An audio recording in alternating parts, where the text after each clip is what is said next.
start with football here on this Tuesday as the Tigers were back out on the practice field for some more spring work. And, none of it sounds super significant. None of it sounds devastating or detrimental to the season opener. But there continue to be kind of a pile up of injuries over there, whether it's guys that are sitting out the spring altogether or some guys that have been out there that have gotten dinged up during spring and are going to miss. And today, the biggest news was that Major Burns is going to miss the rest of spring ball after he suffered an injury earlier this month. Look, Brian Kelly said that he re-aggravated an injury that had him out of uniform and in a walking boot. He was in street clothes at practice today and kind of looking on from the sideline. Kelly said that it was more serious than Greg Brooks' injury when Greg was in a walking boot last week. So they're going to shut Major Burns down for the spring. They're going to get everybody back hopefully in the summer and see those guys play in the fall.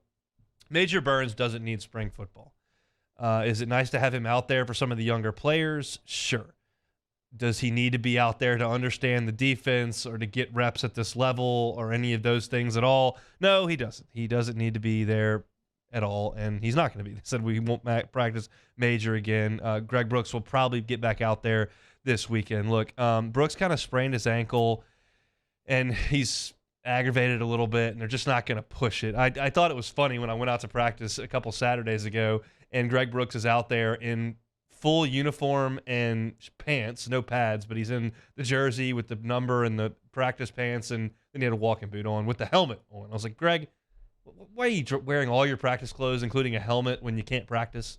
But some guys just want to be out there and make it happen. So we've talked about the thin group on the offensive line. We've talked about the thin group on the defensive line. We've talked about how thin things are at running back. And now you got safety where Matthew Langlois is sidelined. Major Burns is sidelined. Greg Brooks is sidelined. You've basically got Ryan Yates, the freshman, working at strong safety. Jordan Allen, second-year player, working at free safety. Javian Toviano has worked with Sage Ryan at nickel. They both have the ability to play some safety. Kelly said today in his press conference that Toviano is getting a chance to play some nickel. I think they're moving him around a ton, quite frankly, and just kind of seeing what looks the best and cross-training him so that he can fill in at a lot of different roles. But the fact of the matter is, as I look at this, the safety position is just as thin as running back, which is just basically Trey Holly and Noah Kane. And on the offensive line, you're missing some interior players. On the defensive front, no Womack, no Mason Smith. It's you don't have Jordan Jefferson, you don't have Mekhi Wingo, like you don't have almost anybody out there, and a lot of the freshmen haven't arrived yet either. So you're looking at this group, and there are guys getting some good reps. Like, look, Ryan Yates and Javian Toviano getting a ton of reps is a good thing. Those guys are young players that can use a lot of reps. But the fact of the matter is, as you go out to practice and look at what you're looking at, this is not even close to a full roster. Some of it's precautionary. Some of it's cleaning up some things in surgery. Some of it's fairly minor. Some guys like John Emery are just dealing with academics. Like, it's not debilitating, and I don't even think it should impact the way we feel about the Florida State game at this point. But the fact of the matter is, this is a group with very few guys out there. And I know you football heads. I know how you operate and how you think. I'm looking at one of my video producer right here, Taylor Sharp's just a football brain.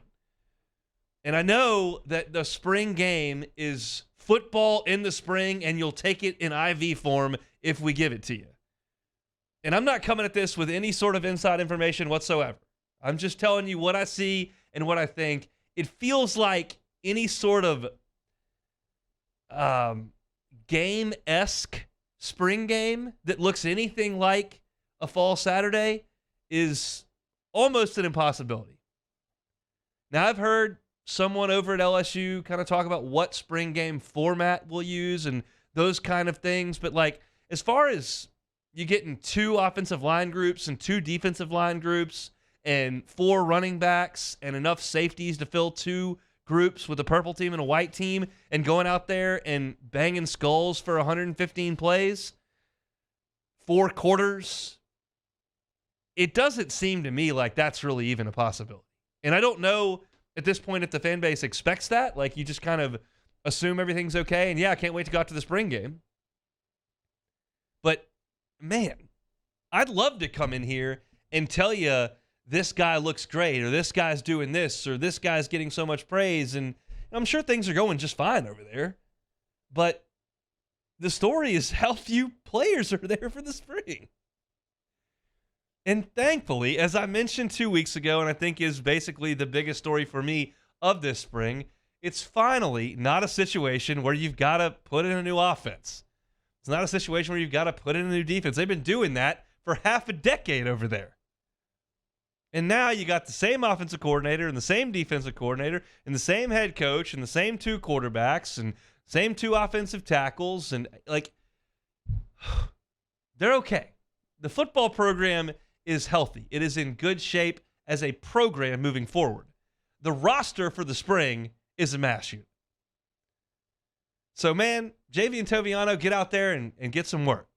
Trey Holly, learn as much as you possibly can out there. Awesome. I've continued to kind of look around the defense and think, man, they really need Savion Jones to become a breakout star. Get out there and get some reps, Savion.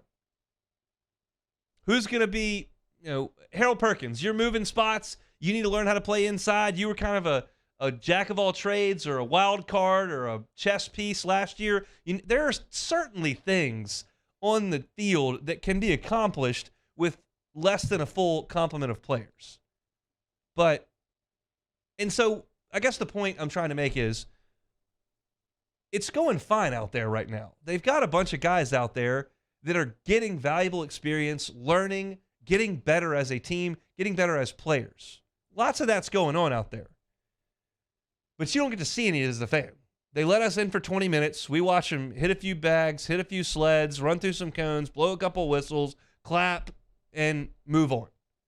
And then we come in here and try to give you some information, whether you go to the Bengal Tiger on 3 or you check out Glenn at Go247 or whatever you may do to get your practice information. Maybe you just go to Twitter and read all that and get the videos. YouTube. But for you, the fan, I think the coolest thing about the spring is the spring game because you can go watch the team play. And you can go inside Tiger Stadium. And some people want to bring the RV out there and they want to cook in the morning and kind of treat it like a fake game day. It just seems like this is going to be tough to accomplish with this group. You got 2 running backs. You're way short on the defensive line. You got 3 safeties out.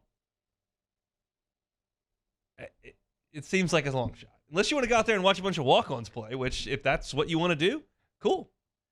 So we'll await word from LSU and kind of what their plan is to cap this spring off.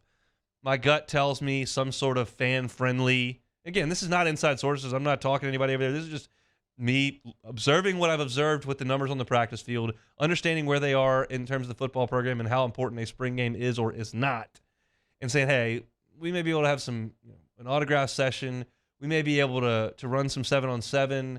We may be able to do some things out there that can get the fans out there and they can see Jaden Daniels and Garrett Nussmeier and Malik Neighbors play, and maybe we can make that work. But as far as the standard 11-on-11 for 4 quarters, second half running clock, getting a bunch of guys a bunch of physical reps, I just don't see it. So if that's the biggest negative we have, I think we're in pretty good shape. Hey, thanks so much for watching the Hunt Palmer Show on YouTube. If you don't mind, throw us a like right below and hit the subscribe button. We'll see you next time.